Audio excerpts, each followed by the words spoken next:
Hey gang, I've got a really short, ranty video for you. I wanted to get this out in the world because it's been really bothering me lately. I'm not a great producer.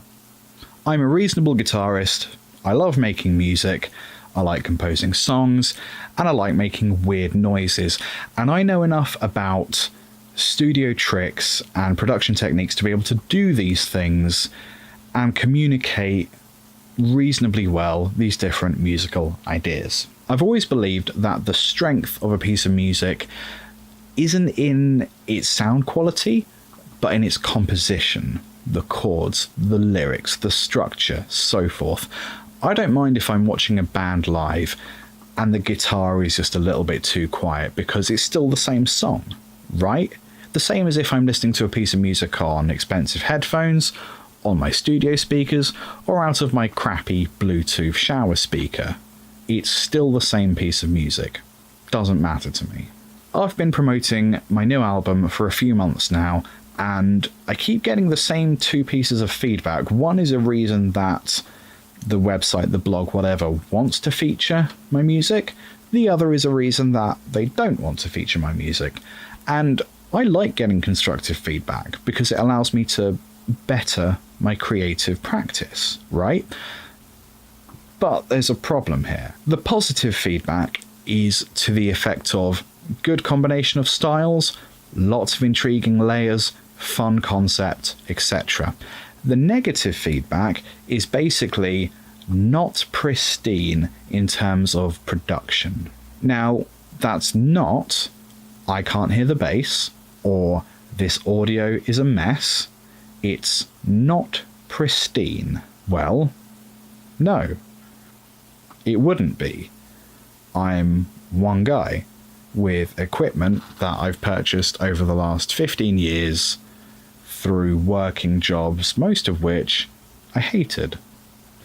It's never going to be pristine. That's not the point, right? What I want to know is, if you're reviewing or otherwise offering promotion to independent musicians, that's your focus, independent musicians, why the hell are you expecting pristine audio production? Is it because you've listened to music released by the big three labels for your entire life and that's what you think music is?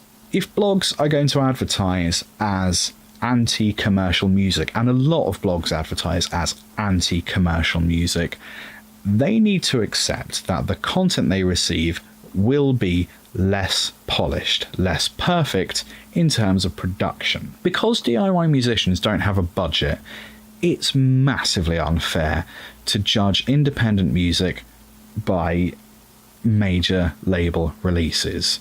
What you're essentially saying when you do that is that you value a person's money, therefore their access to quality recording gear, producers, so forth, over their artistic skill, their technical proficiency with an instrument, their ability to write a song. Historically, if music was only ever judged on its clarity, what, no blues?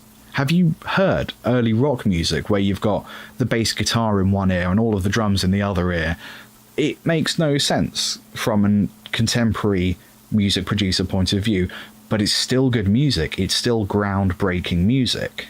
My website, stabpanda.com, we never judge music based solely on the quality of production. As long as we can hear the musical elements enough to be excited by them, that's enough. Now, I'm on both sides of this equation because I am releasing music myself, but I also work as a journalist.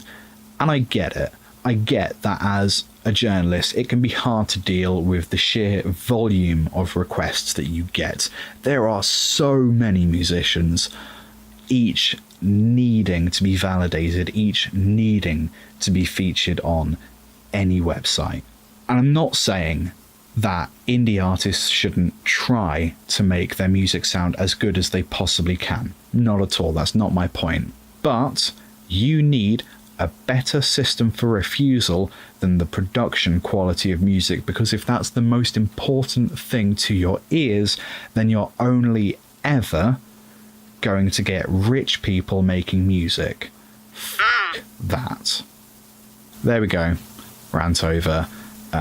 Please subscribe so I can buy more microphones. Cheers.